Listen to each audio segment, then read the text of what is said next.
নমস্কার, কেমন আছেন সবাই? সুইস কিচেনের আরেকটি ব্লগে আপনাদের অনেক অনেক স্বাগত জানাই। আশা করছি আপনারা ভালো আছেন, সুস্থ আছেন। আজকে খুব সুন্দর একটা মাছের রেসিপি নিয়ে চলে এসেছি। চলুন তাহলে শুরু করা যাক। আমি এখানে 700 গ্রামের মতো একটু বড় সাইজের রুই মাছ নিয়ে নিয়েছি। তো আগে থেকেই আমি কেটে পরিষ্কার করে ধুয়ে নিয়েছি। এবার রুই মাছটাকে নুন আর হলুদ দিয়ে খুব ভালো করে মেখে নেব। নিয়ে নিচ্ছি 1 চামচ নুন, নিয়ে নিচ্ছি হলুদ। এবার খুব ভালো করে মেখে নিচ্ছি। খুব ভালো করে মেখে নিতে হবে যেন প্রত্যেকটা মাছের ভেতরে নুন হলুদটা খুব ভালো করে লেগে যায়।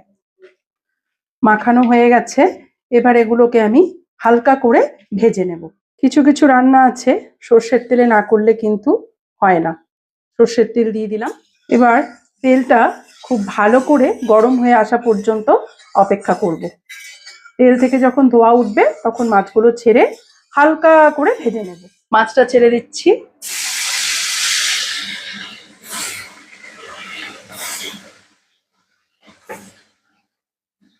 মাছগুলো এবার উল্টে দিচ্ছি।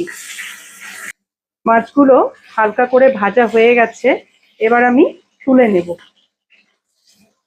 খুব বেশি লাল করা যাবে না, একদম হালকা করে কিন্তু ভাজা হয়ে গেছে আমার।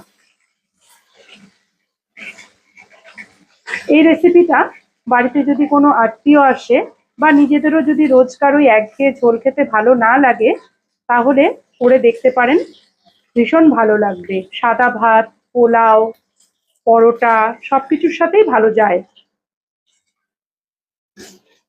এবার বাকিগুলো ভেজে নিচ্ছি।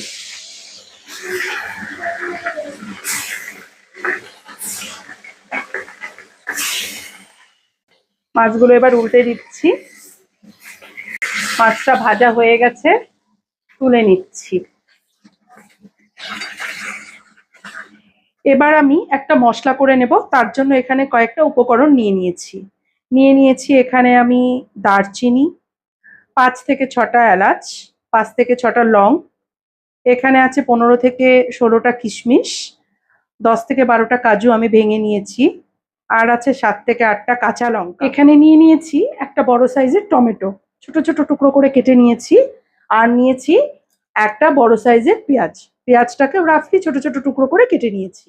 প্রথমে আমি দারচিনিগুলো দিয়ে দিলাম। তেলটা হালকা গরম আছে। এলাচগুলো দিয়ে দিচ্ছি, মুখটা একটু ফাটিয়ে দেবেন। লংটাও দিয়ে দিলাম। দিচ্ছি টমেটো, পেঁয়াজ, কাঁচা লঙ্কা আর কাজু কিশমিশ সব দিয়ে খুব হালকা করে নাড়তে হবে সেদ্ধ হয়ে আসা পর্যন্ত। আপনাদের কাছে যদি মাছের কোনো রেসিপি, সুন্দর সুন্দর রেসিপি জানা থাকে আমাকে কিন্তু কমেন্টের মাধ্যমে অবশ্যই জানাবেন।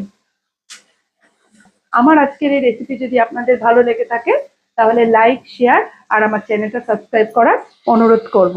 আর পাশে থাকা বেল আইকনটি প্রেস করতে হবে পরবর্তী রান্নার আপডেট পাওয়ার জন্য। হালকা করে ভাজা হয়ে গেছে। এবার আমি অল্প জল দিয়ে দিচ্ছি। মশলাটা যাতে খুব ভালো করে সেদ্ধ হয়ে যায় একটু চাপা দিয়ে দিলাম। ঢাকনাটা তুলে নিচ্ছি। অলমোস্ট সেদ্ধ হয়ে গেছে। এবার এটাকে আমি নামিয়ে নেব। নামিয়ে ঠান্ডা হতে দেব।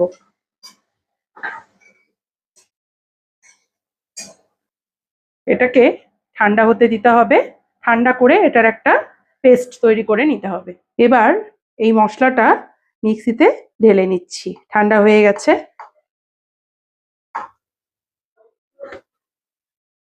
দেখুন কি সুন্দর পেস্ট হয়ে গেছে। বসিয়ে দিয়েছি কড়াই। কড়াইতে দিয়ে দিচ্ছি ঘি। ঘি অল্প দিয়েছি আর সাথে অল্প সর্ষের তেল মিশিয়ে দিলাম। গরম হয়ে গেছে। এবার এতে একটা তেজপাতা আর শুকনো লঙ্কা ফোড়নের জন্য দিয়ে দিলাম। শুকনো লঙ্কা তেজপাতাটা হালকা কালার ছাড়লে করে রাখা মশলাটা এবার আমি এর মধ্যে দিয়ে দেব। দিয়ে দিচ্ছি।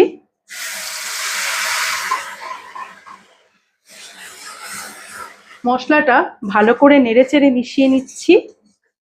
এবার মিক্সির বাটিটা ধুয়ে অল্প জল দিয়ে দেব, মশলাটা যাতে ভালো করে কষাতে পারি। দিয়ে দিচ্ছি মিক্সির বাটি ধুয়ে জল, দিয়ে দিচ্ছি আরো 1 চামচ নুন। এবার মশলাটা কষানো পর্যন্ত ওয়েট করব। ঢাকনা তুলে দিয়ে দিচ্ছি অল্প একটু চিনি। গ্যাসের আঁচ এবার কমিয়ে দিলাম। মশলা কষে গেছে, তেল ছেড়ে দিয়েছে। এবার এই সময় মাছগুলো আমি ছেড়ে দেব।